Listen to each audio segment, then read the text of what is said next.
What's up? Ghost Fictions is here, and we're back again. This is the part 2 of a story where Issei became a villain and had the Omnitrix. But before we start, please consider subscribe to the channel and give this video a like. Don't forget to check the description for more information. Now, let's get into part 2. Flashback. 2 months ago. The most beautiful woman in heaven, or also known as the strongest woman in heaven, is observed with a worried look before the person walking in her direction. It was impossible for her to read her heart. She had managed to infiltrate heaven without many problems. It's a pleasure to meet you, Seraphim Gabriel. I've heard from several stray demons that you're beautiful and they're not wrong. Said a voice with a mocking tone, to which the Seraphim drew a disgusted look on her face. But she has committed a great sin. After all, you don't deserve that color on your wings. He said coldly, to which the Seraphim opened her mouth and choke. Gabriel. Who are you? She asked seriously, to which the person in front of her was silent for a few seconds. I'm just a person who has seen the horrors of this world, who has seen how people like you play God. He said coldly. Gabriel, out of fear, took a step back. Gabriel. I don't know what you mean. We have helped people. She said angrily, to which the person denied with a finger. Lies after lies. I have realized that people like you have hurt innocent people who have not deserved all that suffering. He said angrily, while pointing to the Seraphim. People wanted to be loved, respected, but by your people, fallen into the darkest, and all because of you. His eyes flowed crimson blood red, that made Gabriel took a step back in fear. Gabriel. That has never happened. We have never hurt innocent people. You have. She couldn't finish talking because she was interrupted by him. You're lying. He shouted angrily. Stop lying that people like you are good. You have only caused suffering, and there is nothing that can fix it. He said while a crimson aura surrounded him. Gabriel. Wait, if we talk like civilized people we can help them. He said with a kind tone, but the guy only looked at her with disgust. No, it's already too late and it's time for you to see your mistakes. He said angrily, while showing his right wrist where he selected something strange on said watch.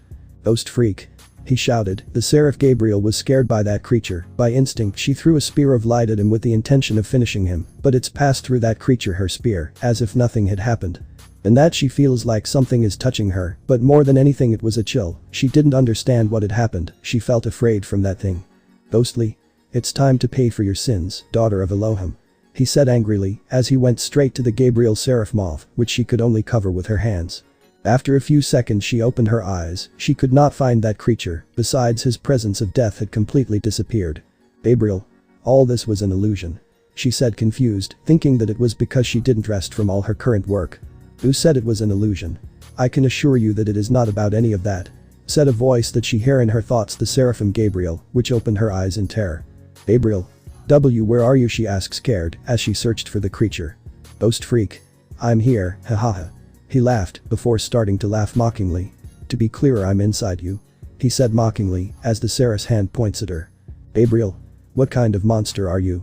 She asked with fear, but there was no answer, in that she feels like her ability to read others' heart is activated in a forced way. Ghost freak. Maybe I should make you see your biggest mistake.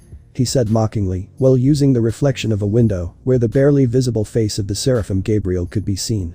But at that some images flooded the mind of Seraphim Gabriel. Tears began to form in her eyes. A hatred in her eyes was gradually flooding in. Gabriel. This is not true, it must be a lie. She denied. She wanted to close her eyes. She refused to believe what she was seeing. Ghost freak. You think it's a fucking joke, huh? Remember that boy, Haidu, the pain he felt because of you, he said coldly. Well, the Seraph wanted to fall to her knees, but the possession of Ghost Freak's bodies prevented her to do so. Gabriel. But how do I know that all this is true? She said crying, to which Ghost Freak came out of her body, to see him glow a shade of red, to return to his human form. Gabriel was confused by this action. The being just looked at her with cold look. Where the appearance of that person was slowly changing, where she opened her eyes with terror, to see the person in front of her. Long time no see, Seraphim Gabriel. He said with a dark grin on his face. Gabriel. Everything I saw must have been a lie. Again, she denied, unable to believe it, but slowly Issei approached the Seraph. Issei. It's not a lie, you know it well, angel. He said with a grin, his glowing green. Gabriel. No, that's not true. She said with terror. Issei. Now I will show you your biggest sin. He said coldly, as he puts on that mask again, where his appearance changed again. Gabriel. Wait, I can't allow you to destroy the lives of innocent people. She shouted, of having to stop the brown hair boy. Issei. You turned your back on me, right? Now it's payback, no need to shout. I will just destroy everything the faction have created, not bad, right? he said coldly, as a crimson glow surrounded him. Gabriel could not help but compare that transformation to that of a vampire. He slowly approached Gabriel, which did not hesitate to attack her. Gabriel, I will stop you from destroying the peace that we have created, she angrily shouted. Issei. Come on now women, are you serious? Peace? What peace? You destroyed my life, he said coldly. And don't say you don't know, you saw it yourself, he said coldly, before holding Seraphim Gabriel by the neck. It's a pity you won't be able to say anything, he said coldly, while Seraphim Gabriel opened her eyes in terror. Gabriel, if I tell the others what really happened, we can fix our mistakes, please Issei-san, she said sadly, trying to reason with him. Issei, everyone is afraid of death, just like you now, he said, while showing a dark look. But don't worry, I don't intend to kill you, I will let you live to see everything that your father created crumble before you, but you won't be able to say anything to anyone, since you will mostly dead body, he said coldly. End of the flashback. Gabriel. I'm so sorry Elizabeth, this wouldn't have happened if I had trusted Issei-san. She thought guiltily of what was happening. Elizabeth only observed the Gabriel seraph with a look of coldness, which slowly approached the most beautiful seraph in heaven. Elizabeth. Don't forget that this was thanks to naive people like you, she said with a smile, but her lifeless eyes seeing through the soul of the seraphim. Gabriel-sama, after this the world will be a perfect place, she said, as the darkness dissipates from her eyes. Hi to residents. You can see Valerie Lucifer with a look of sadness on her face, while tears fell from her eyes for receiving news from Shemazai that there was an attack at the hands of Albedo, from where Kaki-Samajima was killed. Those people she considers family were injured from the worst news, was the worst news she has received, apart from seeing how Lavinia was in a coma. Valerie. Tell me it's not true, she said sadly, as her hair covers her eyes, but some could see the tears running down her face. Hiroka, known as the Hellcat, was next to her, seeing her leader in such a delicate state. This was seen by Albedo, who was entering next to Ingvild, who seemed confused of what just happened. In that they see how Valerie runs out, everyone was confused by said action. Ingvild? What wrong with her? She asked with concern, to which some were confused. The only one who seemed to know what happened is Ria's Gremory. Ria's? It seems that Albedo attacked the Fallen Angels faction to the point of leaving death behind him, she said helplessly, to break bad news to Akeno, who did not seem to react to such news. Everyone present were choked, well except for Albedo, but in that Riaz continues talking about how Azazel and Penemu were injured, together with the Slash-Dog team. Others like Barakiel had to be put into a coma, but Kaki-Samajima ended up dead by an explosion at the hands of Albedo. Arthur. Damn, we thought that Albedo had not attacked, and it turns out that he had planned to destroy one of the biblical factions, he said angrily, while feeling helpless that he could not help his allies. Asia. What's going to happen now? She asked with sadness and fear, to which Riaz only let out a sad sigh when she remembered some things. Riaz. We will have to go to help all those who were injured, especially you Asia, she said, since she was referring to sacred gear of one of her bishops. Asia. Of course, she said, to which the others nodded. Hiroka. The best thing will be that I stay with Valerie, I doubt she wants to see anyone else, she said seriously. Arthur.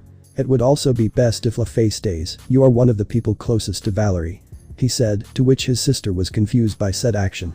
Albedo stood apart from the others as he raised an eyebrow, with one thought in mind. Albedo.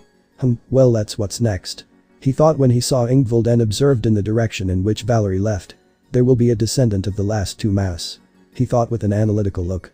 A descendant of the original Lucifer, known as the Morningstar, that currently remained was Valerie Lucifer, the current Sekiryuutei. The next is the descendant of the original Leviathan, Sin of Envy, was Ingvild Leviathan carrying the long Inus narrate Kiri, the descendants of Beelzebub and Asmodeus. There were more, or there was no one left who descended from them. Ingvild. I'm sorry. She apologized. This attracted everyone's attention without exception. I won't be able to accompany you, I have something important to do, she said with sadness that she couldn't help her friends. Many had sad looks. On the other hand, Albedo was eating calmly, but inside he was satisfied with what his apprentice had achieved. It was not long before the factions knew the true despair. The DXD world shall know a new area. But Issei Haidu. He was walking back home, in if the moment when he though in his mind, where he modified the watch to his liking, in if he needed more power, then he must add some changes to the Omnitrix to be able to face the top 10. Issei. I have heard from Albedo that there are the ultimate forms, or also known as the evolutionary function, he said. For that he needs some objects to have access to that function. And I know the right object to activate the ultimate power of the Omnitrix. He thought with a smile, he should just infiltrate the underworld. I need a huge source of power, and only knew one thing that will be perfect. The king peace, but I need something to balance the power that said peace gives him, so he needs a catalyst, and what better than a divine dividing gem. Issei. I have everything at hand, just need to take it and I will be able to finish with the features. He said with a smile on his face. He was so deep in his thoughts that when crossing a street he collided with someone, to which the brown hair boy bent his head and could only mumble something. Issei. Please don't let it be another car. He muttered under his breath, he didn't want to go back to that hospital that did too many tests on him. I'm sorry, I didn't notice where I was going, said a girl who was lying on the ground next to him, which with a curious look observed said girl. Issei. Wait. He said to himself mentally, as he saw the girl apologizing. Issei got up with some effort, but still reached out his hand to help the girl. The girl, when she saw the boy, she realized that he was the same one, to which she blushed out of shame, realizing what happened while ago. Orihim. I'm so sorry, she said with embarrassment while bowing, drawing the attention of the people who were walking around her. Issei. It was nothing, it was just a little bump, he said as if nothing, but the orange-haired girl had another thought. Orihim. A little bump? That was literally a car, she thought in disbelief, to which Issei stared at the girl with a face of disbelief. Issei. It's okay, he said curiously, while moving his hand in front of his face to Orihim. Orihim. Yes, I'm fine, but you're sure it was nothing, she said confused, to which Issei was surprised by the words of the orange-haired girl. Issei, it's okay miss, he said walking past her, to which the orange-haired girl nodded. My name is Orihim Inoue, she said with a smile. My name is Issei Hayo. Just Issei, he said with a neutral tone, to which the two fell into an awkward silence for not having anything else to talk about. Issei. Sorry, but I need to go, he apologized, to which the girl nodded her head. Orihim. Yes, it was nice to meet you Issei-san, she said with a smile, to which Issei nodded his head, then said goodbye to that girl. After a few minutes, Issei was thinking about the Omnitrix and its ultimate mode, then he sighed remembering the girl that he crossed path with. Issei. Well, that was something, he thought without waiting for some answer as he kept walking. With Orihim Inoue, she was in a similar situation to Issei, in if she was embarrassed, but after a few minutes she realized that Issei was talking about the accident from a while ago, not the one from last night. She thought, as she was the center of people's attention, which caused a blush to cover her face. A few meters away from her came her friend Yuna Shijimura, who was with a confused look seeing so many people looking at her friend Orihim, who was red as a tomato. Yuna. Are you okay Orihim, she asked worried, seeing how red her friend is. Orihim. Yes, I'm perfectly fine, she said almost quietly, as she wanted to get out of that place that was the center of attention. Yuna. Okay, she said confused by how her friend was moving her hands in a nervous way. Returning to Issei Haidu, who was with a bored look while his clone was in front of him, after a few seconds said clone transformed into Echo, where they slowly became one person again. Issei. It's time to take a vacation, maybe it looks like the factions now if they started hunting me, he thought with a dark smile on his face. Dimensional gap. Office Ouroboros can be seen next to Ingvold Leviathan, where the dragon god of infinity was guiding the way, until she found the dragon god of dreams, where Ingvold was thinking about everything that had happened so far. Office. You keep thinking about the past, she said, catching Ingvold's attention. But I know what you're really thinking, always in the story the good one has to suffer, they always prefer the traitor, and it seems that that hasn't changed, she said, to which Ingvold lowered her head for the sadness of hearing those words. Ingvold. She didn't know what to say to Office's comment, so he just stayed silent for a few seconds. Behind them, they were followed by Valerie Lucifer, who was extremely angry. She wanted to know about that person who hurt her loved ones no matter what, even if she has to lose her life in order to get revenge. Office. We have arrived, she said calmly, before pointing straight ahead. Hey Baka Red, as she saw a great red apocalypse dragon coming out of a dimension. Ingvold. Unbelievable, she said, she couldn't look away from Great Red, not for nothing was the dragon god of dreams. Office. You'd better stop looking at him, he doesn't like to be seen in such a way, she said, to which she left Ingvold confused. Ingvold. I'm so sorry, she said embarrassed, to which Office just walked over to where Great Red is, but for some reason she could only see Office talking, while Great Red was silent. Office slowly turned to a specific direction, where Ingvold was shaken by a black aura surrounding Office. Office. Show yourself, of wherever you're hiding Valerie, she said with an expressionless tone, as her voice echoed in the dimensional gap. With nothing to do, Valerie flew to her direction, where it could be seen that Valerie was with her balance breaker activated. Office. I didn't ask you to follow me, and Baka Red is extremely angry for breaking my word, she said expressionlessly. What are you doing here? She asked coldly. Valerie. I want to know who Albedo is and if I have to see the past of a useless. She could not continue talking as she felt two killer instincts, one came from Ingvold Leviathan and the other from the Apocalypse Dragon himself. Office. Baka Red says to shut up, the only useless one here is you. She said coldly, to which Valerie gritted her teeth. And he refuses to help you because you are not going to learn anything from your own mistakes. She said seriously. Valerie. I'm just telling the truth, everyone in the factions knows he's useless. She said coldly. But suddenly a series of images begins to invade her mind, they all had something in common, and that was Issei saving her life before extracting her sacred gear by her grandfather, and all this was thanks to Great Red. Valerie. What was that? She said angrily. Albion. It's not a lie, Valerie, everything he showed you is real, every image, every memory is real. Issei saved you from a ritual to extract the divine dividing, if that continued, then you get an idea of what happens. He said, to which Valerie opens her eyes in fear.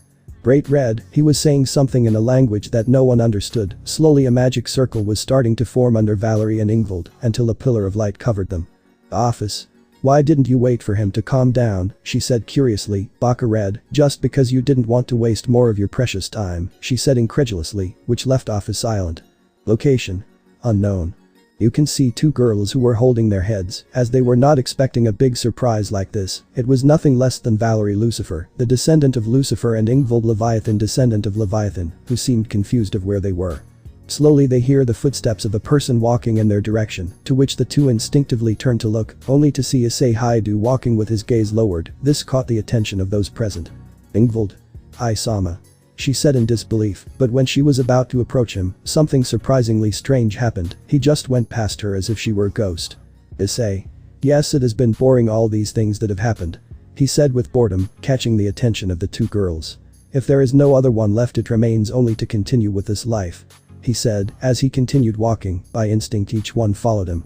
And that they see how two people take Issei by the shoulders, where they put him still alley, only to observe that they were Mitsuda and Motohama. Mitsuda. What's up, do you like the rumors that describe you perfectly? He said with mockery, to which Issei was silent. Motohama. What's wrong, cat, got your tongue? He said mockingly. Ingvold was angry by what those two people were saying, she thought they were good people from what she heard from several people. Clap, clap. I told you clearly to leave the house, but it doesn't seem that you listened to me. Said a voice that caught the attention of Valerie and Ingvold. Haidu came out of the shadows with a mocking smile on his face. As he approached Issei, he punched him in the stomach, which spat out saliva as it slowly fell to the ground. Die. No one would hear you, think brother, think, they always know that the bad guy always wins, and you're just a naive idiot. He said, as he prepares to kick him. Valerie. That fucker, she said, all this time he was the good guy. She said in shock for the person she was secretly in love with. Issei. Hahaha, that punch tickled me, little brother. He said mockingly, as he gets up from the ground. Die. Wow, brave, it doesn't fit, he said angrily, before trying to punch him again. Issei. No brother, you know very well that you have only lived a life that is not yours, and you need your two bullies to feel all high up, it's not like that. He said mockingly. Die. Why you? He said in frustration, before punching Issei, but his blow was stopped by Issei's hand. Issei. I'm tired of pretending to be someone weak, because I will show you the real suffering, he said mockingly, before twisting his brother's hand. All before the sight of Mitsuda and Motohama, who could not believe what they were seeing, but Issei with a grin only left looking at them as worthless things. Issei. I'm annoyed by some of you, and there will be no tomorrow for you, mark my words. He said angrily, as he takes the two by the neck and lifts them up with great ease. At that moment Ingvold could not believe what Issei said, he was just pretending to be a weak person, but the worst one that took the now information was Valerie, tears were escaping from her eyes. Valerie. You knew about this, Albion, answer me, Albion. She said, but he did not receive any response from her partner. Slowly several memories came to light, of how Dai Haidu's lies were corrupting every person who had an interaction with him, of how Krom Kruich was silently mocking him, that Dai was never going to be able to get stronger like his brother. There was a scene that made Ingvold want to vomit, one that also hurt her heart. Dai. This is something you are never going to enjoy. He whispered, as he hugged Ingvold with a perverted look. Issei just stood watching him lying on the floor. Ingvold only saw that scene with pain, remembering how Issei entered the Juggernaut drive, only to hurt her greatly. At that moment the memory changes to one in particular that confused the present. In front of her was Nyx, this caught the attention of those present. Ingvold out of fear took a step back, a silvery glow lit up the place, where they could see a strange creature. He has a humanoid appearance whose entire body is completely black, excluding his hands, which are white. It has tiny star-like white spots all over its body, giving it the appearance of a starry night sky. His eyes are red and lack pupils, and his forehead has 3 horn-shaped protrusions. Nix. Ice-kun. She said happily. Valerie couldn't believe that the person in front of her was not Albedo, but Issei Haidu himself. The crimson glow lit up the place, only to reveal the red dragon Issei, which slowly approached Nix. Issei. I told you that I would find a way to free you from this place. He said with a smile, while hugging her. Ingvild felt a pain in her heart to hear those words with that affection in them. Ingvild and Valerie realized that the hug Issei gave Nix was one that conveyed love and affection, while the hug Dai gave them was an empty one and only made one thing clear, that he only wanted them for their bodies. Issei. Nix, I can get you out of this place. He couldn't finish speaking, seeing how Nix shook her head. Nix. No, if you release me they will notice immediately. The factions, although they are blind, will not last in looking for me, and if I meet you, I will put you in a lot of danger. She said sadly, to which Issei shook his head. Issei. I don't care, you know I'm not weak and I will kill them even think about putting a hand on you, he said, before hugging Nix. Nix. You don't have to worry about me. She said with a smile. I want you to promise me something. She said with a serious look. Issei. Of course. He said with a sad look. Nix. Look for someone who loves you just like me and is always by your side. She said sadly, as tears fell from her eyes. Issei. I refuse, I'm not going to keep that promise, and if I have to take you out by force, I intend to do it. He said seriously. I swear I'm going to find a way to free you without the factions intervening. He said coldly. That scene caused great pain to those present, realizing that the one who was considered their enemy was the same person with a big heart. They felt worse than garbage now. The scene changed again, but now they were in the Issei's room. He was looking at the Omnitrix with a serious look on his face. What do you plan to do now, Issei? How do you plan to free that goddess? Said a voice that the 2 girls recognized just to see the little Galvin. But Valerie seemed surprised by the colors that Galvin had. His eyes were not green or his clothes, not now, they were red. Issei. If a new enemy appears, the factions will do anything for the information of this new enemy. He said seriously, while looking directly at himself still mirror. Galvin. Interesting, but what an enemy this could be. He said curiously, to which Issei activated the Omnitrix for a few seconds and slowly searched for the alien he needed. The crimson glow surrounded him. Ingvild watched that alien with fear, the same alien that had used her songs to cause great pain to Valerie or those who were dragons. Echo negative echo. He said with a smile, while creating a duplicate of himself which he ordered to follow Issei's orders. An enemy which they created themselves, one who knows their own strengths and weaknesses. He said with a grin, while slowly moving the symbol on his chest, to which his duplicate imitated said action. Elvin. Never in what I wear in my life could I imagine. He said with a smile on his face, watching a crimson glow light up Issei's room. When that brightness dissipated, Ingvild and Valerie could not believe what they were seeing. In front of them were 2 Issei, who were staring at each other's faces. Elvin. Interesting. He said with a smile. Take this boy, with this you will be able to hide the identity of him, and they will not be able to know who he really is. He said with a smile, while handing over a kind of mask. Alvin. It's the plasma displacement mask, is an object that allows the user to temporarily transform into the person he wants. He said with a smile. But I programmed it so that the person wearing it takes my human appearance. He said with a smile, to which the duplicate of Issei took it in his hands and slowly put it on his face. Alvin. It can be said that my human part has been reborn. The factions are going to tremble before this new enemy. He said, while starting to laugh like a mad scientist. Ingvild. This can't be true, she screamed, unable to believe what she was seeing. Valerie also refused all this. Her enemy was the same person who helped them in the past, all with the goal of freeing Nix from her prison, or that's what they both thought. Issei. Now I will show the factions the wrath of the ultimate Sekiryuutei. He said coldly. Albedo. We are going to correct the mistakes of what provoked their own decisions. He said coldly. Issei. To be the most detestable beings, they have to suffer in the worst way. He said coldly. Albedo. And they take what they want by force and use humanity as simple sheep for the slaughterhouse. He said coldly, while putting on an angry look. Issei. I must say that the supernatural world is a depressing sight, but without those beings a great future will be able to dazzle. He said with a smile on his face. Albedo. Supernatural beings are only afraid of losing their current life. He said with a smile. Albedo and Issei fist bump each other. Issei. I will use this power to impart the anger I have inside for everything I have suffered, and one by one it will pay off slowly. He said, with a sinister grin. The looks of disbelief and terror of Ingvild Leviathan and Valerie Lucifer were a true poem of terror. Neither of them could believe what they were seeing. The one who risked saving them, protecting them and taking care of them from the shadows was the new enemy of the factions. They did not know what to think, but before they could say anything, they saw how Issei faced Gabriel. The worst of all is that the Seraphim knew the truth, but could not say a word, but in that they observed a girl facing Issei, but in that instant each one saw how Issei turned into a kind of mummy. Ingvild. What is he planning to do? She wondered to herself, since both Ingvild and Valerie had never seen that transformation or fought against it. Valerie. He's not fighting seriously, at least he has something planned. She thought, seeing how the girl trusted herself and went straight to Issei only to be wrapped in Issei's bandages in the end.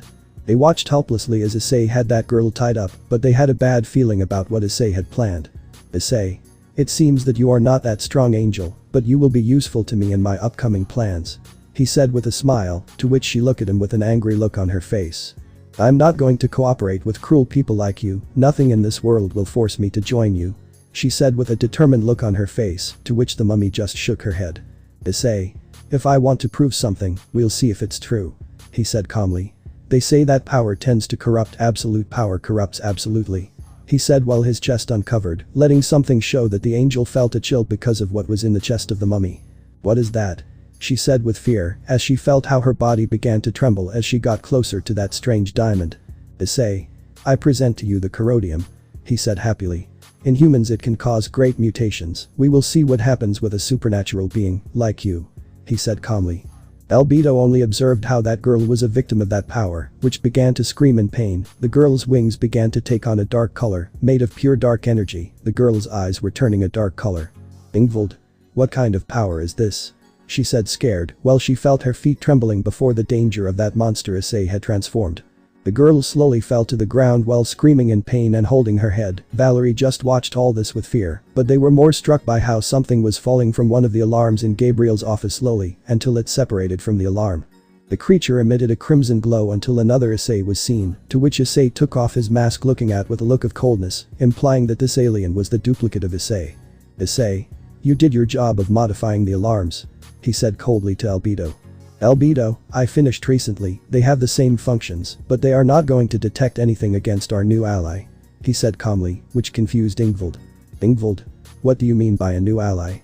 She asked Valerie, who didn't know what to answer to that question. Slowly they saw the female angel who tried to kill Issei. Her blue eyes were now purple without pupils. They were completely dark purple. Wings similar to those of a fallen angel came out of her back, only this time it was only one pair instead of the two pairs that the girl had.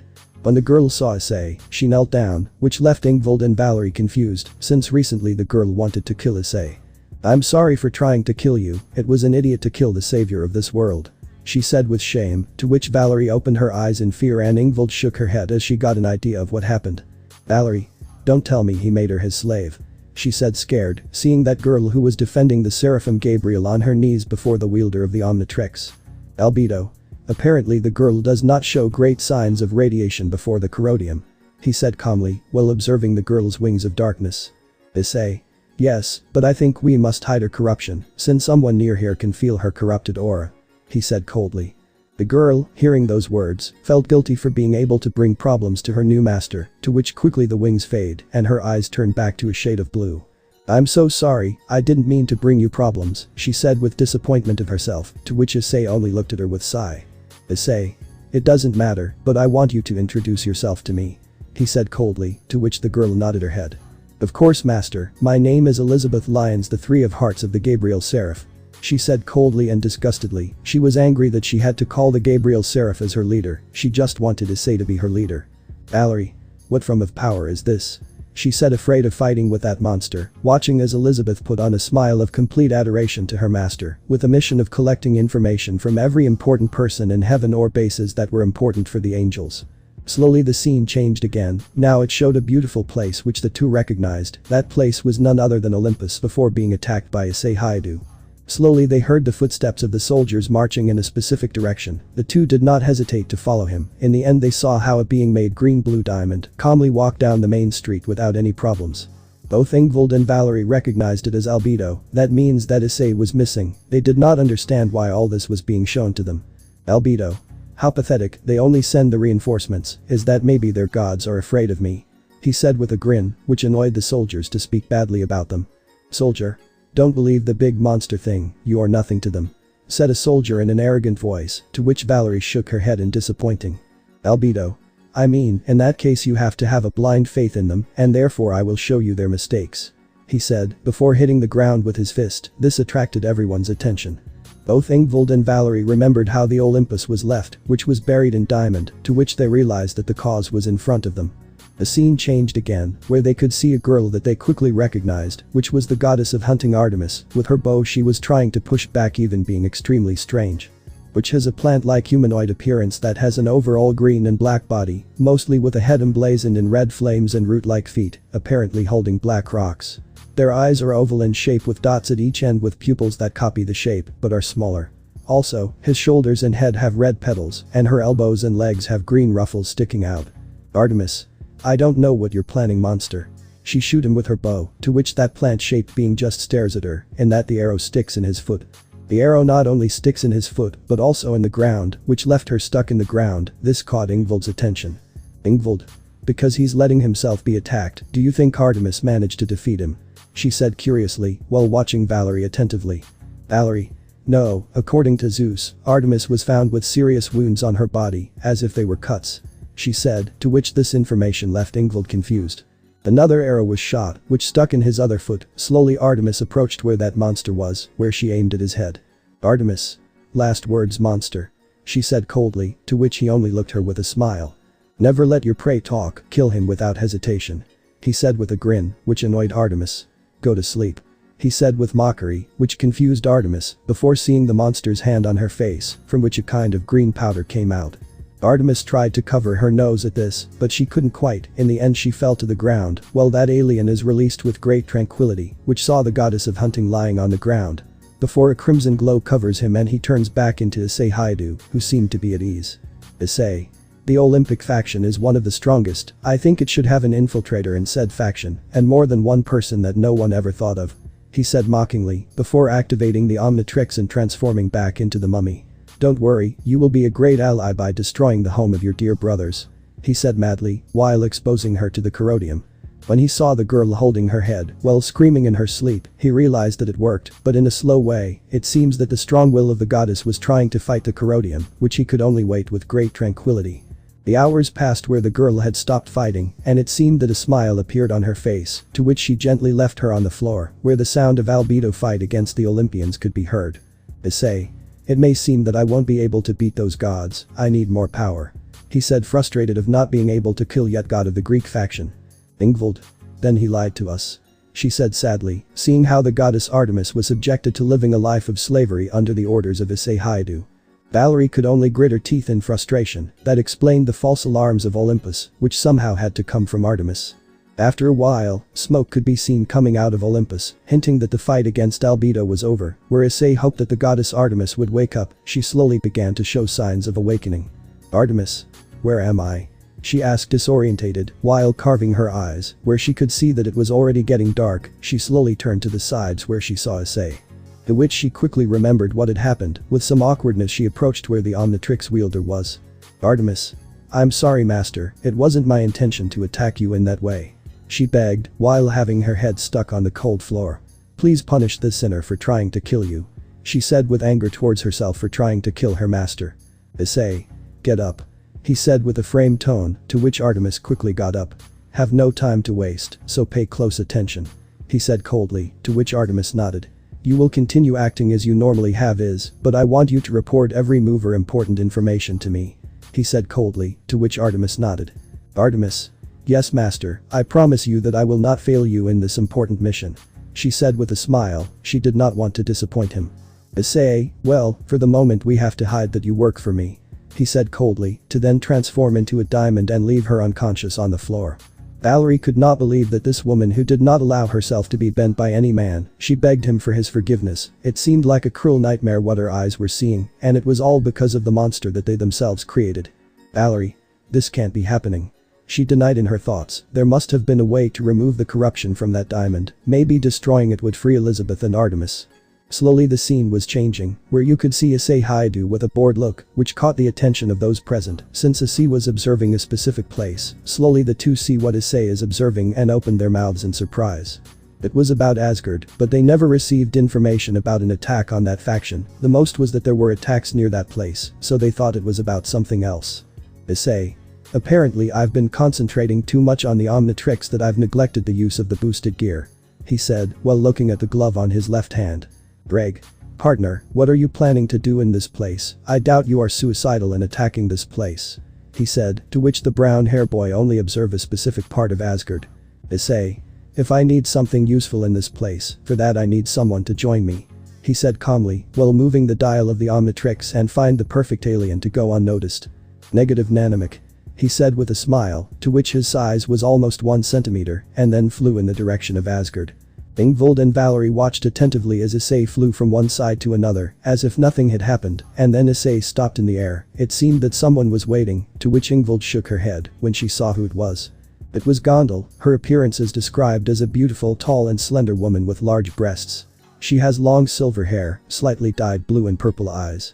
She wears a blue officer's uniform with a skirt, black tights and blue high-heeled knee-high boots. She seemed extremely worried. Issei flew in her direction where it was hidden in her hair. They did not understand that what Issei wanted to achieve, but they knew something, and that was that Issei is up to no good. When they apparently arrived at an entertainment area, they saw how he flew out by a ray of energy from that being so small. Gondal barely managed to cover herself from that attack. She did not understand what was happening. By the time she saw in front of her, she could see a red light like from a firefly that was in front of her. Gondal. That damn thing. She said angrily, to which she sees how it moves quickly from one place to another without staying still. It will be unfair for me to fight you in this way. In that case I will fight you in this way. He said coldly, while touching the symbol of the Omnitrix, while a crimson glow covers him. He was made of crystal now. He has 3 extra crystal shards on each shoulder and arm, 1 on each knee and 2 on the sides of his head. His neck is long, his face has a magenta chin that resembles a mouthguard. He has 5 fingers on his hands. He wears a red jumpsuit with white stripes on the waist, green and white striped gauntlets on the wrists and legs, and the Omnitrix symbol is located on his right pectoral. I present to you Chroma Stone Negative. He said happily, while pointing at his face. Who will be your downfall, Valkyrie? He said this with an arrogant tone. Gondal. You're too arrogant, don't even think I'm going to fall that easy. She said coldly, to which Chromastone shook his head. Chromastone. Those word, first that angel, then daughter of Zeus, now you. He said, as he was referring to people who prefer to attack from a distance with magic attacks, but he didn't know that. Gondal. You must be crazy to say such a thing. Coldly shouted, while several magic circles appear behind her with the intention of killing Chromastone. But the attacks being close to Chromastone, something happened that opened the eyes of both Gondal and Ingvild and Valerie, who saw this without being able to believe it. Chromastone absorbed and returned said attack to Gondal, who being in shock was caught off guard, to which she only tried to defend the attack covering herself with her arms, but the impact was strong enough, but this confused those present to see that no one noticed. But in that they see how the sky was of a greenish hue, implying that they were in a pocket dimension. At what moment Issei had created it, that was Valerie Lucifer's doubt. Chromastone. You should have listened to me, but what can I expect from such prideful beings? Just because they superior to humans they think they can do whatever they want. He said coldly, while slowly approaching Gondal. But don't worry, your point of view of these races will change in a short time, and you will understand what I'm telling you. He said with happiness, which Gondal came out of the smoke with slight injuries. Gondal. I'm not going to turn my back on my students, my friends and family. She angrily said, to which Chromastone just chuckled. Chromastone. If you say so, but in the end the prideful ones are always the first to fall, just like the morning star. He said with mockery, to which Gondal was confused by said words. Gondal. In that case, she said coldly, before launching herself to punch Issei, which corresponds with a blow similar to that of Gondal. Before said blow made contact with Issei, the ground where they were standing cracks, where it looks like a crater is formed by the pressure. Chromastone. Not bad, Valkyrie, you're a great opponent. He said. I'm after. Gondal trying to recover air. The fight against that being is pretty hard for her. While Chromastone Negative was getting up from the ground with difficulty, Gondal for the first time had to rely on hand-to-hand fighting, knowing that her magic attacks were going to be useless. Chromastone. You are the first one who takes me these limits, not for nothing are you strong. He praised the Valkyrie, who was trying to move, but was already about to lose consciousness. You will be different from my allies. He said, as his arm begins to glow. The witch Gondal quickly places a magical barrier while preparing for the imminent attack, but in that she sees as Chromastone approaches her, only to see a light. Chromastone generated light to blind Gondal, who was trying to regain his sight. Issei took advantage of this to change his transformation and become a mummy, where he quickly entangled Gondal and used corrodium. Thanks to Gondal's tiredness, it was easier to expose her to corrodium because of her low resistance. Issei.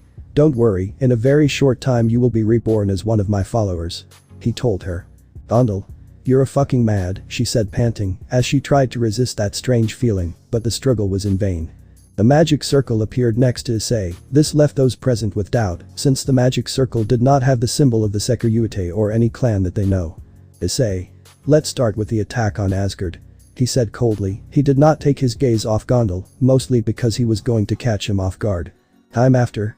The Omnitrix began to glow, where Issei returned to his human form, where he fell silent to the ground. Gondal, to which he was unconscious. Issei just lay down on the ground with a smile on his face. Greg. It seems that you are overconfident when using Chromastone. He said mockingly, to which the brunette was silent for a few seconds. Issei. Maybe, but I wanted to know what happened if I fought on equal footing with the enemy. He said wearily. Greg. Fair, but you should keep in mind that when doing so you should not trust yourself at all. He scolded his host. Issei. I know, but putting all this aside, the world is slowly starting to change, and I will see how a new world rises. He said with a smile. There are humans who also deserve to suffer for being so selfish by believing themselves superior. He said coldly, since he had a goal, to free the world from all evil, even if they were also of his own race. Greg. You will have many enemies, partner. He said seriously. Issei. Yes, those people will be those idiots, demons of the council. I don't understand why the current mass let themselves be commanded by some old bags. It seems that they are just more pawns. He said coldly. Let's not talk about the ones from the Vatican, but just for saying that this is fine, God will reward them. Don't forget that the devil was an angel, an archangel before. He said mockingly. Of the fallen angels, they must have a hard hand with their subordinates. We have an example and don't say no. He gave his point of view to his companion. Greg. Understood, partner, but you must also rest. That may be an oversight on your part, as your confidence can become a double-edged sword. He said, to which Issei nodded his head. After a few minutes, Gondal was seen to get up from the ground with difficulty, while she looked up Issei sleeping peacefully. Instead of wanting to attack or kill him, she approached Issei and held his head, gently put it slowly in her lap. This left Ingvild and Valerie speechless. They couldn't believe what they were seeing, even though she was brainwashed. But watching her do this was completely different. Gondal. Sorry master for attacking you in this way, I was blind. She said, while touching Issei's hair. It seems that a good time passed, where both Issei and Gondal were, in which Gondal herself shared an important information with Issei, which attracted all his attention. Issei. So you are choosing me now? He said, to which Gondal nodded his head. Gondal. That's right master, in this way to be able to forge a Valendra in order to face the gods. She said, to which he attracted the attention of Issei by these words. I will be able to transform myself into a weapon that is more suited to the human with whom I have decided to forge a Valendra. Once the Valendra is completed, the resulting weapon or divine object will allow the human to fight, unleashing his full potential. This left Issei surprised by these words, which only chuckled. Issei. Someone else knows about such magic, he said curiously. Gondal. Only 12 other Valkyries, but currently each of them has not decided to choose a champion. She said, to which Valerie was surprised. Issei. If this is the way things are, it's better to have you as my Valendra. He said, while stroking Gondal's cheek, at which she blushes. After that scene, they watch as Albedo and Issei attack each faction with the information gathered from Gondal, Artemis and Elizabeth. He kept resting, but Ingvild felt a little upset to see Issei so close with that girl with orange hair, but Valerie was amused by the embarrassing scene she saw of Issei with Orahim. At that the scene changes, only to see that they were lying on a red floor, where you can see Office looking them with his typical expressionless gaze. Office. Apparently they've finished seeing the truth, or am I wrong? He asked, to which they both shook their heads. Ingvild. Office, we must alert the factions of what's going on. She said, to which Office looked at them for a moment. Office. I'm sorry, but nothing can be done, Baccarat. I let you see the truth in exchange for you not saying anything. She said, to which Ingvild looked down sadly. Valerie. Maybe her, but I never promised him. She said coldly, to which Office looked at her with an angry look on her face. Office. You'd better keep quiet or you'll have serious problems, she said coldly, to which Valerie stared at her with a challenging look. Valerie. I'm sorry Office, but Issei is killing innocent people just for revenge. she said coldly, to which Office looked her for a few moments. Office. I know, but the faction leaders are coming to an end. She said coldly. Valerie. Are you not thinking of helping all of us, she said incredulously in her words. Office. That's right, I'm not going to help in this war that has already been lost since the beginning. She said coldly. Ingvald. Please let us warn the factions, maybe with your help we can fix things with Issei-sama. She said with sadness of losing Issei. Office. No, that's my answer. She said with her expressionless tone. As you come to your senses, but you will only be hypocrites for thinking that ice is controlled by the clock or by the Galvan, you will try to repair something that never existed between you. She said coldly, to which Ingvald looked away. Valerie. I don't care, so I'll tell the truth to everyone. She said, to invoke the divine dividing balance breaker and fly away. Office. Idiot. She whispered softly, without anyone noticing. The great red eyes flashed for a moment. Ingvald. Then what can I do? She said, to which Office looked at her intently for a few seconds. Office. I'm going to ask you something serious and I want you to answer in all honesty. She said seriously, to which Ingvald slowly nodded her head.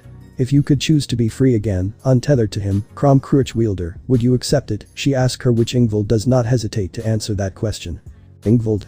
Yes, I want to be free, I don't want to be near him anymore, I just want to be by Issei's side. She said sadly, as tears fell from her eyes.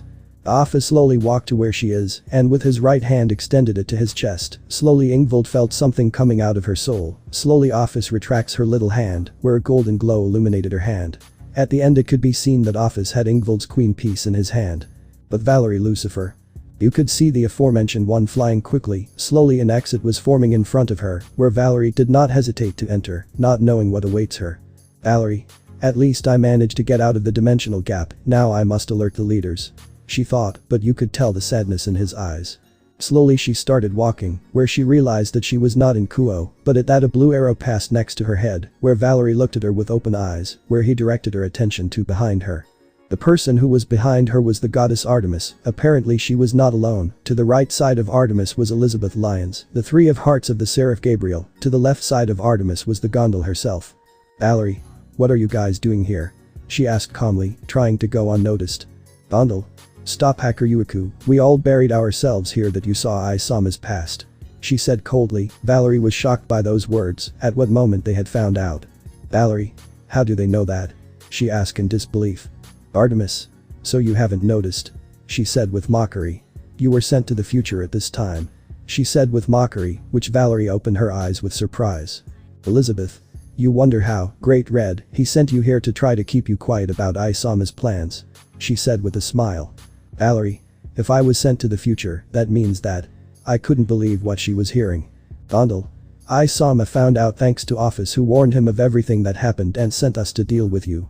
She said calmly, which Valerie could only do one thing, and that was to fight against the present. Valerie. I'm sorry, but I'm not going to keep quiet, it's just that maybe you can't open your eyes, you're being controlled by him. She said coldly. Artemis. You better shut up, you descendant of Lucifer, this place will be your grave. She said, while letting out her divine aura. Valerie. Just answer me this, why did Great Red or Office warn Issei about this? She asked seriously. This caused the three of them to look at each other for a while, before they started laughing. Elizabeth. He didn't tell you everything, she said mockingly, which left Valerie confused. Gondel. It is that with the power of Office, the flesh and blood of Great Red was made into another dragon body with a humanoid shape. He said mockingly. Artemis. In short, a forbidden existence, you think that they will turn their backs on you just for doing something that goes against you. She said coldly. Valerie Lucifer, on the one hand I was surprised by such information, but on the other hand, she was terrified to know what it means for the alliance between factions, the others had to know what's going on, and she's not going to give up for the world. Valerie. In that case I have no choice but to fight against you. He said seriously, while the wings of the divine dividing glowed an intense blue color. Which was reciprocated by the three women who were in front of Valerie. The first was Elizabeth, where her wings slowly disappear and some made of darkness come out, from her eyes they turn a dark purple color. From the side of Gondel her power is slowly being corrupted, where small black rays come out and a crazy smile forms on his face. The last one is Artemis, who unleashes her divine aura that was slowly turning a purple color. For a few moments her eyes turn a purple color before becoming blue again. Albion. You will have a difficult fight, the best you can do will be to survive. He mentally said to his carrier, to which she gritted her teeth knowing that he was right. Artemis at that moment attacked Valerie, who had to quickly dodge that arrow, but a small cut was made on her cheek when she failed to dodge the arrow correctly. Valerie. TCH. Maybe it seems that they are not going to leave me alone. She said seriously and then said a few words. Balance breaker. He said in a serious voice. Vanishing dragon balance breaker. Valerie was covered by her balance breaker. Gondal quickly started moving back and forth. She knew that using her spells was going to prove difficult, but she still had her magic to seal, but she wanted to give false hope to the descendant of Lucifer. Elizabeth quickly created a spear of darkness with which to attack Valerie, who could barely dodge the thrusts of that spear. Divide, divide, divide. Her sacred gear began to divide the energy of the spear until it disappeared from Elizabeth's hands, to which Valerie did not miss the opportunity. With her right hand she gave a hook to Elizabeth's stomach, which spat saliva when she didn't see that coming, but when she was thrown back you could see how a small smile was drawn on her face. The next to attack her was Gondal, who appears in front of Valerie, where the aforementioned opens her eyes in surprise when she lets down her guard. Damn it. She thought as she received each of Gondal's blows that were slowly breaking his armor. Divide, divide. It was hard for her to divide the magic that was embedded in those attacks, to which Valerie quickly rose into the air, trying to catch his breath after those attacks he received. Gondal only observes coldly as Valerie moves away from her, to which she directs her gaze to Elizabeth, where she could see her get up with some difficulty, since that blow did cause damage. Elizabeth. Idiot Lucifer, just like your great-grandfather, you will see what I can do. She said furiously. One of Elizabeth's wings started to deform for a few minutes, until it turned back into that of an angel. This left Valerie dumbfounded. She couldn't believe what she was seeing. She seemed to be a Nephilim. Half angel and devil. Elizabeth. Let's see what happens now, she said with a mocking tone, before disappearing in front of Valerie's sight. Elizabeth appeared on top of her where she gave her an axe kick, which sent her to the ground, where the helmet was broken by the force of Elizabeth's kick. Then that Elizabeth lets herself fall where she threw a strong punch in her stomach, where Elizabeth only spat blood, but I didn't stop there. Elizabeth caused wounds with her light, and with attacks of darkness, there would be more those wounds. Valerie before losing consciousness could see Elizabeth's fist go directly to her face, to which later everything completely went black, giving a sign that she had been defeated. Elizabeth with some tiredness returned to normal, where slowly her wing of darkness disappears, but is held by Gondal. But Artemis slowly approaches where Valerie is with some wounds, slowly pulls a phoenix tear from her clothes, in addition to some spores that Issei left her in case of emergency. Gondal.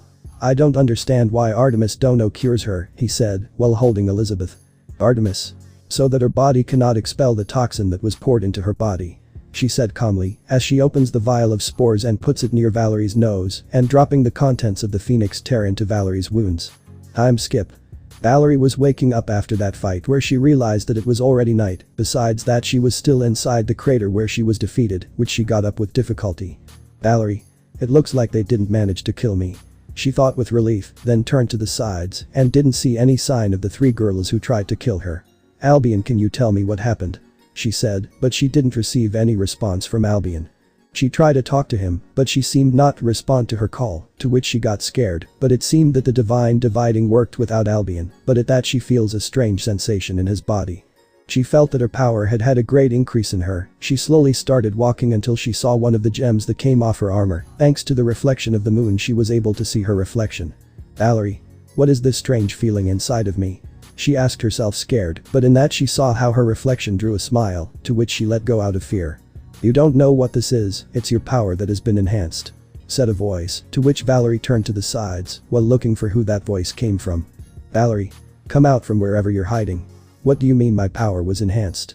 She asked with anger, which she saw in all directions. There's no point looking for me, after all I've always been the closest to you.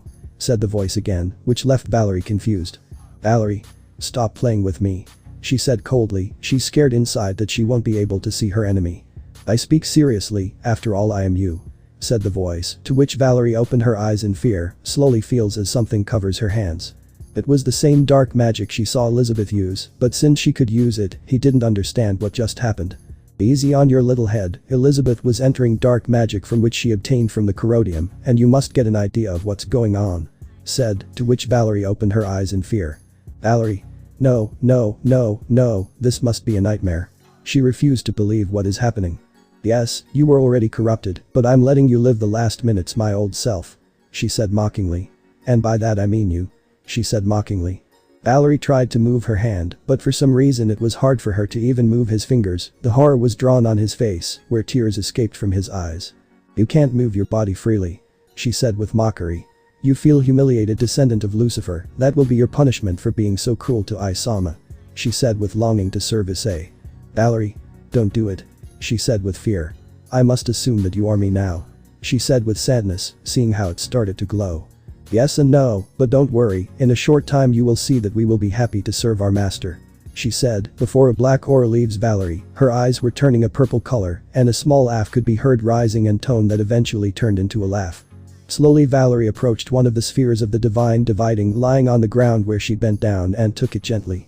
"Valerie, it will be a great offering to Issei. In the end, if I was an idiot to believe in the features, but I thank Elizabeth for opening my eyes," she said happily, while a magic circle was drawn on her feet and slowly disappears without erasing that smile of happiness.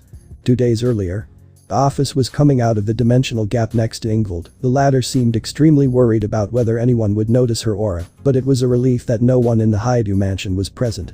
"The office. Things will be complicated for Ice," she said with her usual expressionless tone. "Ingvild.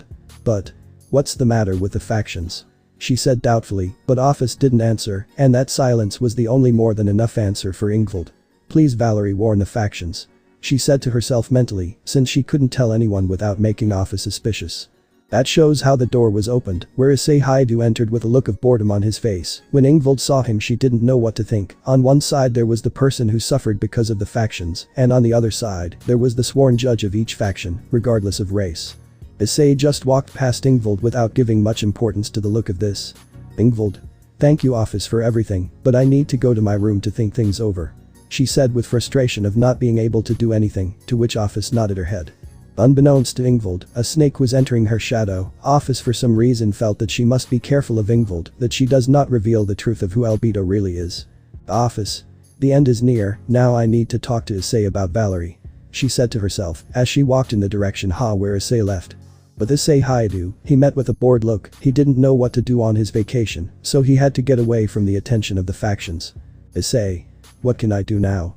he wondered mentally. He needed the factions to keep the pressure on, so he could free Nyx. "Greg.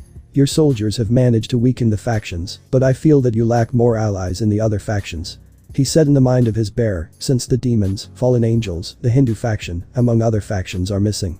"Issei. I know Drake, but I don't know many of the other factions. I think it will be best to go with a different point to this war," he said coldly. "Office. Maybe I can help you," she said, drawing the attention of Issei, where he turned slowly to see Office walking in his direction. "Issei. No, since the factions may look for a way to infiltrate," he said, to which Office stared at him for a moment. "Office. What do you think about using a person close to the ex-leader of the Fallen?" This caught the attention of Issei, who raised an eyebrow out of curiosity. "Issei. The only people I know are the other cadres or the descendant of Lucifer," he said coldly, to which Issei opened his eyes in surprise to see how Office nodded. "Office. Exactly, right now she is in the future, but with a little change she can be a great ally," she said with a sinister little smile on her face. "Issei. Who knew that you would be so cruel to your own friends?" he asked with a sinister tone, to which Office looked at him coldly, which frightened Issei. Slowly several holograms made of darkness appeared on the kitchen table, hinting that Office had created them, but Issei was able to recognize all 6 holograms. The first is Gondel, the second is Artemis, the third is Elizabeth Lyons, the fourth is Valerie Lucifer, the fifth is Athena, and the last is Ingvild Leviathan. "Office. Athena suspects that Albedo and you acted in their first fight," she said coldly. "Issei. Are you sure?" he asked doubtfully. "Office. What I've heard are rumors," she said, to which Issei just stood thinking for a moment. "Issei. The rumors always have some reason, so I must join her to my team, or else I will have to silence her forever," he said coldly. "But now because to unite the 2 descendants," he said with a raised eyebrow. "Office. It will be a serious blow to the morale of everyone who is close to them, and don't forget that one of them is more dangerous because of her sacred gear," she said seriously, to which Issei could only nod reluctantly, since Office was damn right. "Issei. I can't argue anything with you," he said coldly, but approaching Ingvild brought back bad memories. The best thing was to think about what to do. He still had time to carry out his plan. "Office. Also with Baka Red and I told everything to Ingvild and Valerie whose Albedo really is," she said coldly, to which Issei opened his eyes in choke. "Issei. You what damn Office?" He said with anger for the stupid thing that Office did, which only Office gave him the sign of peace with her little fingers. If Ingvild is here it's that she hasn't told anyone. He said with relief. But what about Valerie? He said seriously. Office. I'm moving to the future, more specifically it's going to appear in 2 days. She said calmly, which Issei only shook his head. Issei. If you know about me, you will be able to counter the Omnitrix, it will be best to send other people to recruit them on my behalf. He said annoyingly. Issei at that time was dedicated to planning to recruit 2 people, one of them is Valerie Lucifer and Athena, but the only person close to her is Artemis, so he had to trust her. Valerie could be annoying, mostly for carrying the rival of Drag, and the best thing was to send his 3 slaves to avoid problems. Office. How about slowly corrupting Athena, in this way no one will suspect her little personality change. She said, to which Issei thought about that for a moment. Issei. It would be a good idea, but the corrodium should still be added as a gift and given to Artemis. If it is true that she suspects me I doubt she will accept it from me. She said, to which Office support that idea. The witch Issei began to walk slowly to the training room of the Haidu residence that was underground. Upon arriving at said room, he observed the Omnitrix for a few moments before closing his eyes. Issei. I hate them with all my being. He said angrily, while in his left hand slowly manifests the boosted gear. I want so badly to kill them, each one will pay for the sin of underestimating a matchless enemy. He said coldly. Slowly a red aura began to surround Issei that was slowly increasing. Issei. Booster gear scale male. He said seriously, at that moment I hear Drake's voice. Welsh dragon, balance breaker. The boosted gear's balance breaker armor completely covered Issei. Issei. It seems that the boosted gear can improve even more, without forgetting my ace up my sleeve. He said coldly, slowly threw a blow, which felt that the barrier covering the room cracked by his blow. Then he put that thought aside, he slowly take the gem from his chest, where he do not hesitate to tear it off. When he saw it in his hands, I draw a smile on his face. Then he took an area of the armor that covered his arm, and imitated the same action that he did with the gem. After that, his balance breaker disappears where he saw the 2 materials with great tranquility. Then he directed his gaze to the Omnitrix where he was looking for Mummy. When he found it, I don't doubt it twice, and it transformed into him. Issei. And if I'm going to need to bring the boosted gear gem closer into the corrodium. He said calmly, while holding said gem in his hands, he would slowly have his chest. Slowly the emerald gem turned a bright purple color, where Issei felt that it would be enough to take it away from his chest and see his masterpiece in his hands. Issei. Some details are missing, but I feel that I will be able to create a beautiful work of art. He said with a smile, while moving the dial of the Omnitrix that was on his shoulder. For a few moments he created a necklace next to some earrings, where he could only smile when he saw his masterpiece, but now something was missing to hide the aura of corruption they gave off. He could only sigh heavily for forgetting that small detail. So he turned into chromastone negative to absorb a large part, but leaving enough that no one would notice that they were not what they seemed. When he returned to his humanoid form he just smiled, slowly levitated them to where a small jewelry box appeared. Issei. Women's best friends are diamonds. He said with irony. This will help Athena see how bad the world is. He said seriously. It was a small sacrifice, but if with that he could make Athena's eyes open to join him, he was willing to do whatever it took. The magic circle appeared in his ear, where Issei heard the voice of Artemis and could only say a few words. Issei. Artemis, I have a gift for your younger sister Athena. He said with a smile, as he sees the jewelry box floating in front of him. Issei had forgotten a few things, and that was that the aura of the corrodium had seeped into the entire mansion from the blow he threw in the training room that cracked the barrier that covered said place. The aura of the corrodium slowly began to spread all over the place slowly, but that at the moment didn't have Issei worried if he had more important things to do. Meanwhile, Gondel was next to Elizabeth in the Fallen Angels faction, helping all the people who were injured. Roswis had a look of sadness to see all the people who died where she was receiving support from her grandmother. Roswis. I can't believe that monster was capable of killing innocent people, she said to her grandmother with a look of helplessness. Gondel. I know Rose. She said with a sad look at seeing all the dead people. How dare you insult my master? She thought with annoyance, but she had to keep pretending to support the factions. Serzich's Lucifer was seeing the buildings completely destroyed by the attacks of that alien. He was looking for some clue that would help them locate him, but they couldn't find anything besides the crater where the explosion was. He was not the only one who was there. Other leaders such as Michael, Auden, Yasaka and Elemental Karnstein were checking the perimeter to be able to locate some trace of that being, but it seems that their efforts are in vain. Serzich's. This step we will not be able to get out of Albedo's attack unscathed. He said seriously, seeing how the Fallen Angels faction ended up. Graphia. And how do you plan to end it? he asked with her usual tone, but you could tell the curiosity in his tone of voice. Surziches. I'm going to give in to Issei Haidu's demand, if with that we can stop Albedo. He said, to which Grafia was incredulous from what was said by her king and husband. Grafia didn't know what to say. Dai Haidu's brother was the solution to her problems, and she knew that Albedo's information was extremely important, or rather it was life or death. On the other hand, Elizabeth was healing all the people, but she did it without giving much importance, but she had to appear a look of sadness and concern for the look she received from Griselda Quarta. Griselda.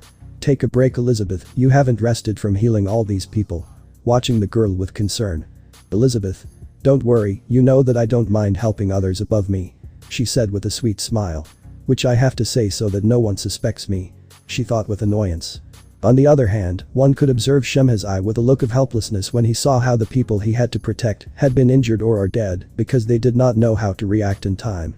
Each of the factions were extremely damaged, their soldiers were injured physically or mentally, there were not many ways out, and one of them is Issei Haidu, with him they could defeat their current enemy. The next day. Many people had not slept in order to help the fallen angels, but in another place, more specifically in Olympus, Zeus could be seen with a serious look on his face. Zeus. You know Hermes, maybe it looks like we're running out of options. He said, to which Hermes looks up in surprise. That brat of the Sekiryuutei has us in his hands. He said, before laughing with a bitter laugh. Hermes. I know, father, but what do you think we can do now? He said seriously. Zeus. I want you to go with some soldiers and leaders to Nyx. He said, but if that saves his people, he was willing to pay such a price. Hermes. That will be done, he said, to which he quietly withdrew, leaving Zeus completely alone. Zeus. I just hope I don't make a mistake. He said with sadness of having to give in to a demand that could bring serious consequences. Elsewhere, more specifically in the temple of Athena, the goddess Athena could be seen with a look of total concentration, while watching several times the repetition of Issei Haidu's fight against this Albedo, but there was nothing out of the ordinary, only that they attacked each other to kill. Athena. Damn, I can't find anything fake in these videos. She said in frustration, before massaging the bridge of her nose. She quickly hides what she is doing, mainly so as not to arouse suspicion or distrust with some people, and that they knock on the door. Athena, I need to talk to you. Said a voice on the other side of the door, which Athena heard perfectly. Athena. Oh sister, I'm sorry, give me a second. She said with some awkwardness, seeing that she had hidden the videos in a safe place. Athena walked to the door, where when she opened it, she was taken to see her older sister with a heavy look on her face, to which I invited her to come in. Artemis. I don't understand how you can be close to those monsters. She said with an annoyed tone, to which Athena shook her head when she knew that she was referring to men. Athena. You should look for a partner, if not always. He could not finish speaking when he saw Artemis with a glare. Artemis. Not even in my worst nightmare, but I want to consult some things with you, Athena. She said seriously, to which she attracted the attention of the goddess of wisdom. Athena. And what is it about? I asked with curiosity. Artemis. There is some mineral to create a weapon or armor very resistant to magical attacks. She said with curiosity, to which Athena was left with doubt. Athena. Yes, there are several minerals, for example mithril, vibranium and adamantium. She said calmly, without giving it much importance. Artemis. Seriously? She said, to which Athena nodded her head. Perhaps with these materials they can be useful to Issei. She thought with happiness to be useful to her master. Athena. Why so much interest in these materials? She asked with curiosity, to which Artemis didn't even seem nervous. Artemis. Maybe to improve my bow or my arrows. She said the obvious thing, to which Athena only shook her head at Artemis's attitude. By the way, Athena, I wanted to bring you a small gift. She said with a smile, while taking a jewelry box from among her clothes. Athena. Artemis, you shouldn't have bought it for me, she said, to which Artemis shook her head. Artemis. It was nothing, besides I feel that they will look beautiful on you. She said with a smile. But above all they will show you who to follow from now on.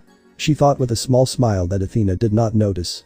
Athena slowly opened the jewelry box, where she could only draw a small smile and put her hands to her mouth for the beautiful gift Artemis gave her. Athena.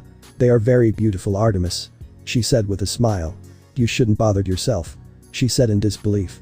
Artemis. It was nothing, it was just a small gift for my little sister. She said calmly. Athena slowly looked at the earrings and necklace. The earrings are beautiful, so she slowly put one on. In the end there was only the necklace left. Artemis.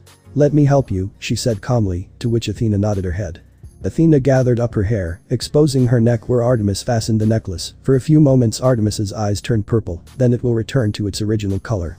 Without knowing it, Athena's fate was completely sealed by that necklace and earrings. There was only one thing left to do, and that was to wait. Artemis.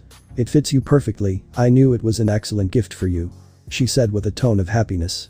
Wait a little sister, soon you will realize that is going against Issei was your biggest mistake. She thought with that smile dark that for a few moments turned into a sinister smile. At that Athena gets up from her seat where she gives Artemis a hug. Athena. Thank you sis. She said happily. Artemis could only reciprocate such a hug. After a moment Artemis withdrew, saying that she had important things to do, leaving Athena alone in the room. Seeing that no one was around, she took out all the things she was previously using. Athena. Yes, it is difficult to hide this from others, but I have no evidence to blame the Sekiryuutei. She said seriously, while reviewing once again the video she managed to replicate of Tobio IQ's. The purple glow appeared on both Athena's necklace and her earrings, without the goddess of wisdom noticing. At the entrance of the temple of Athena, Artemis could be seen with a smile, while whistling innocently that everything went perfectly. Artemis. Things will get good.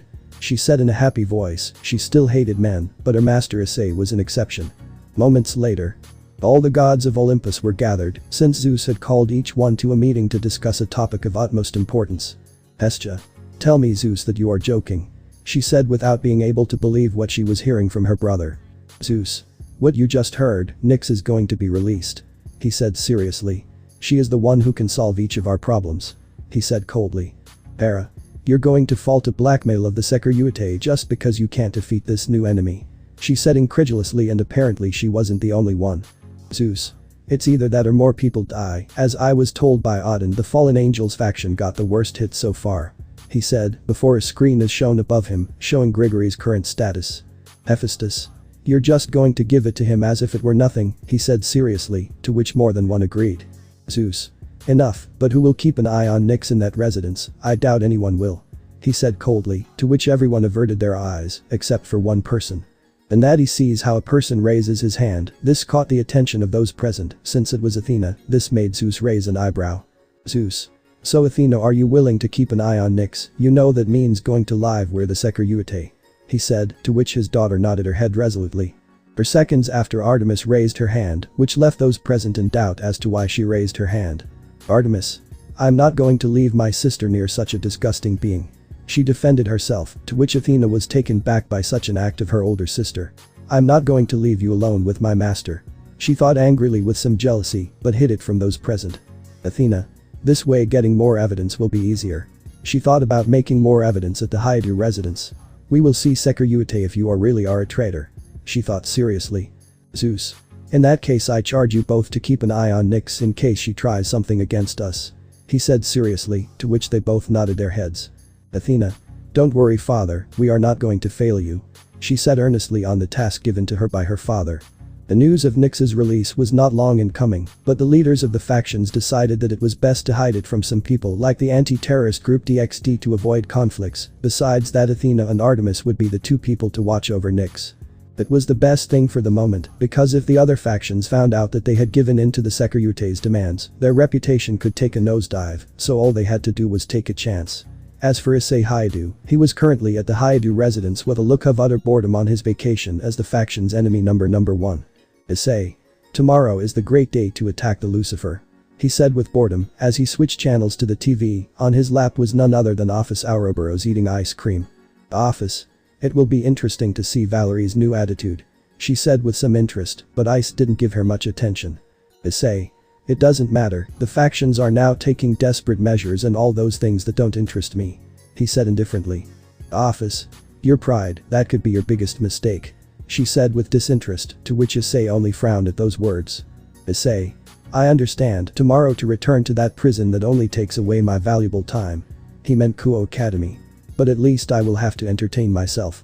He said with a smile on his face. Office. I don't understand what you're trying to say, she said coldly, before taking the ice cream to Issei's mouth. If the factions were going to be entertained and it wasn't going to be because of him, someone else was going to take care of the fun.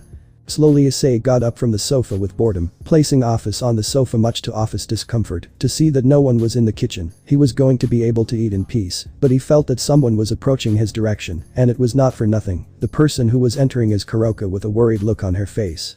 Kuroka. You. She immediately pointed to Issei, which only just rolled his eyes. Haven't you seen Valerie? she said with fear of not finding the silver-haired girl. Issei. No. That was the only thing he said. This upset the Nekashu. Besides, I'm not her babysitter and it's not even my problem. For the current moment. She was annoyed by Issei's attitude towards her, so she reluctantly left the kitchen. Elsewhere. It is observed to Albedo, who was with a look of annoyance on his face while looking for something in particular until he found the DNA of a galvanic mechamorph. He slowly took the test where the DNA moved from one side to another. Albedo. It seems that my student has yet to grow up even more. He is still a child and has no purpose to subdue this world.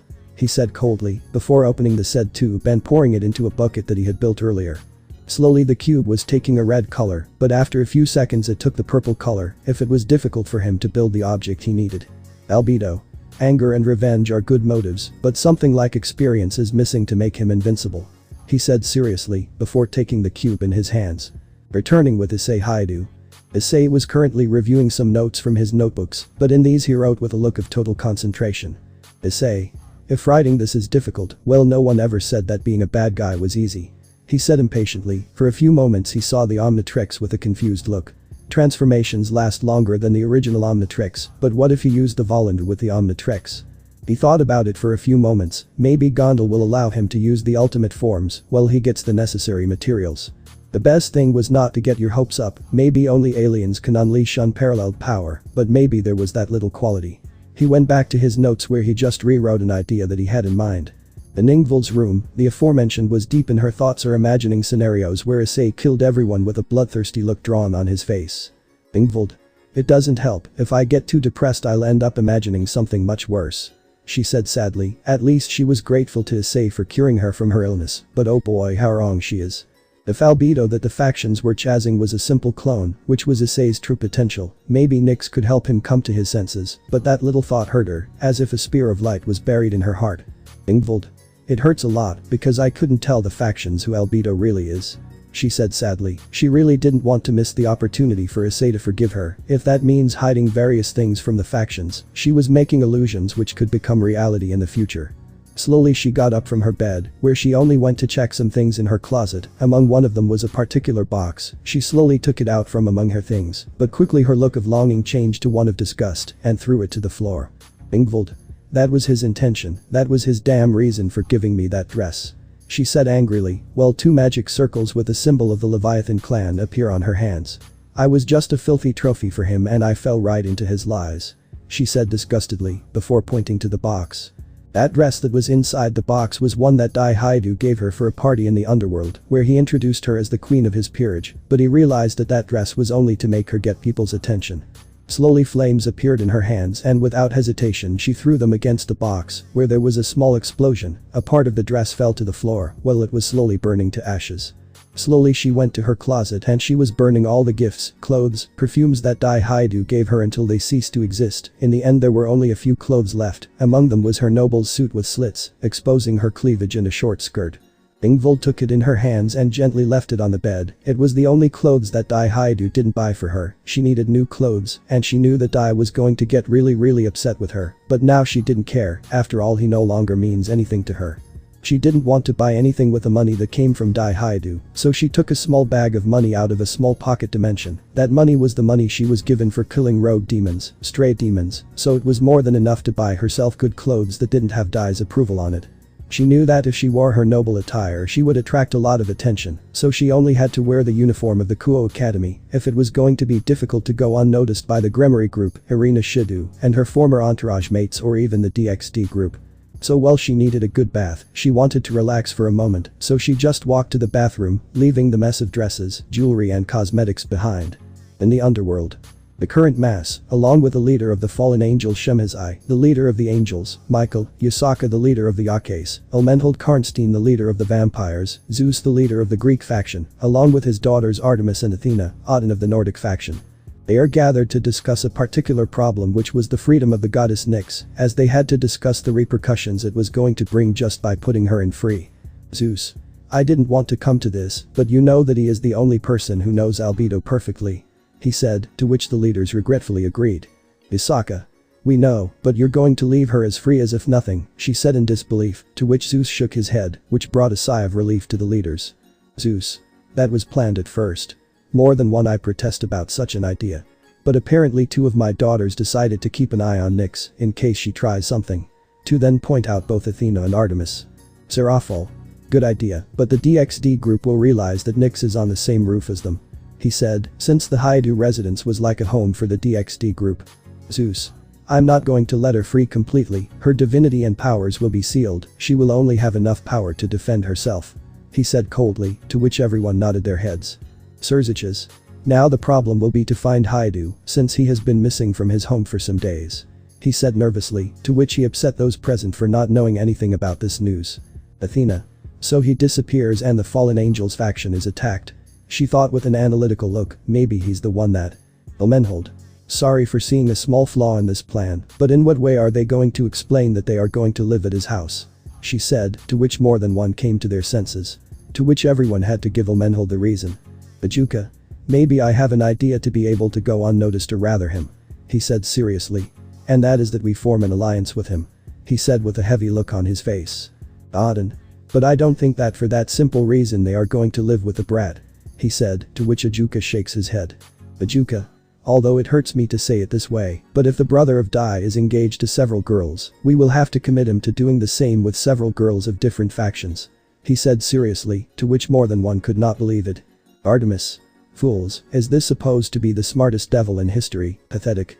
She thought angrily, but on the outside she kept her expression of not taking much importance of her.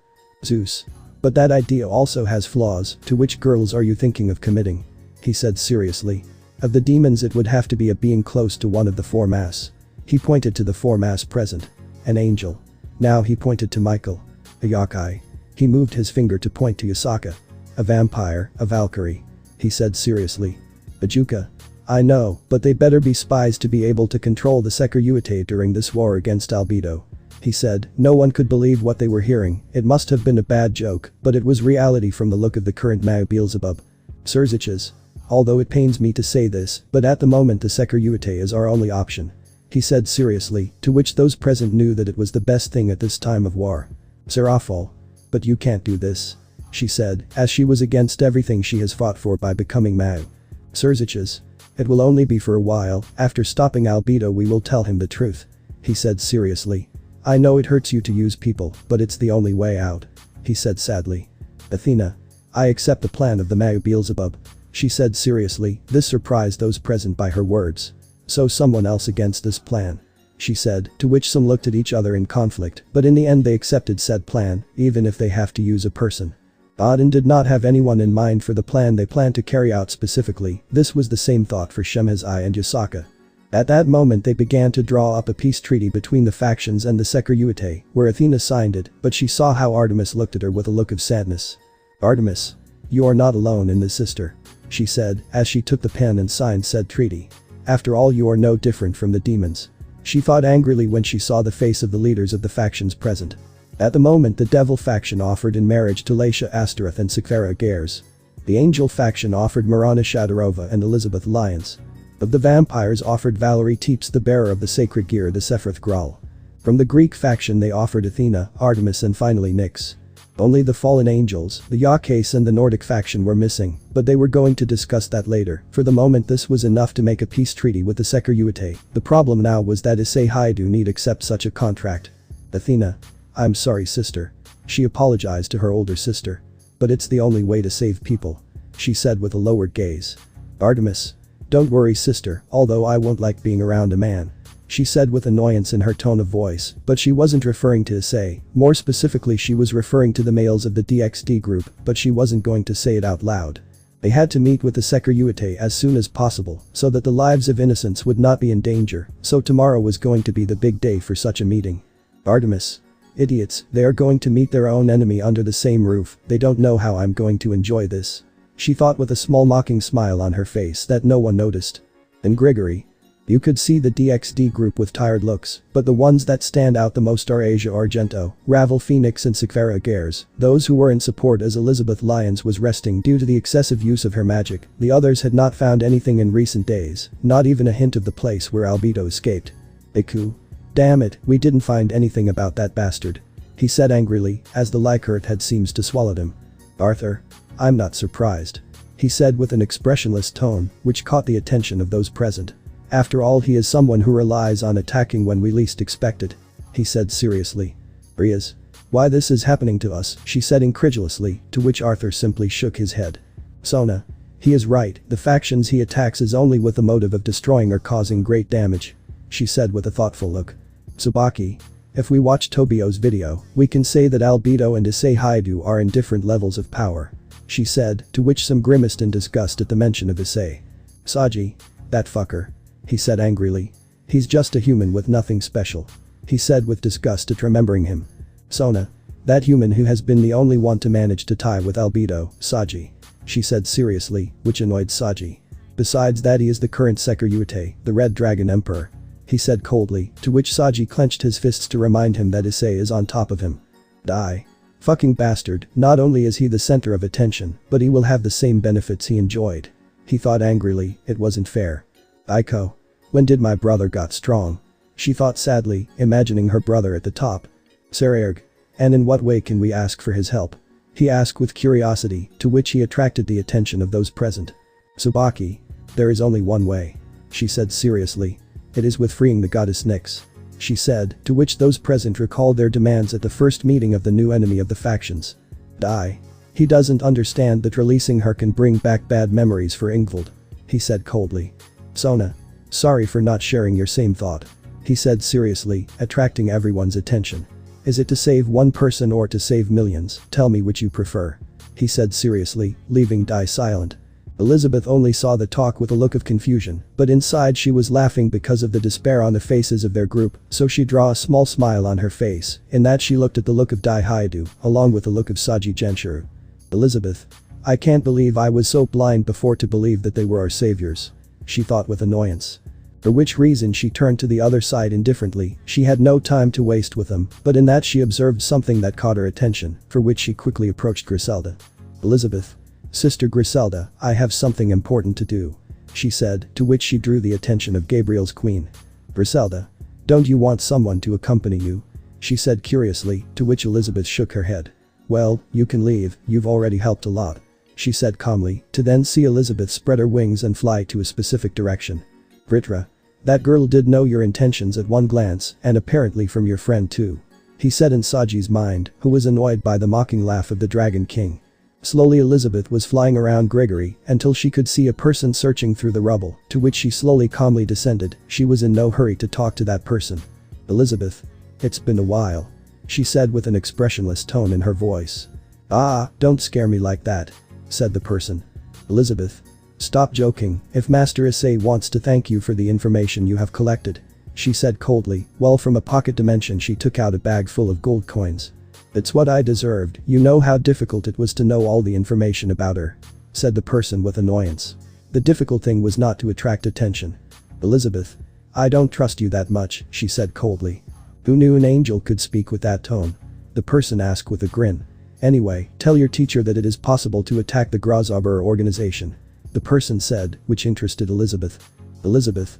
It's something interesting, but tell me what is the price of this information? She said with the same tone with which she spoke earlier. I want to make the Sekiryuutei as my contract dragon. The person said with a smile, which annoyed Elizabeth. Maybe you don't know, but having a contract with him can open more doors than you can imagine, and with it comes contacts and information. Said, which the latter interested Elizabeth. Elizabeth. What kind of information are we talking about? She said seriously, to which the other person put a hand on the chin.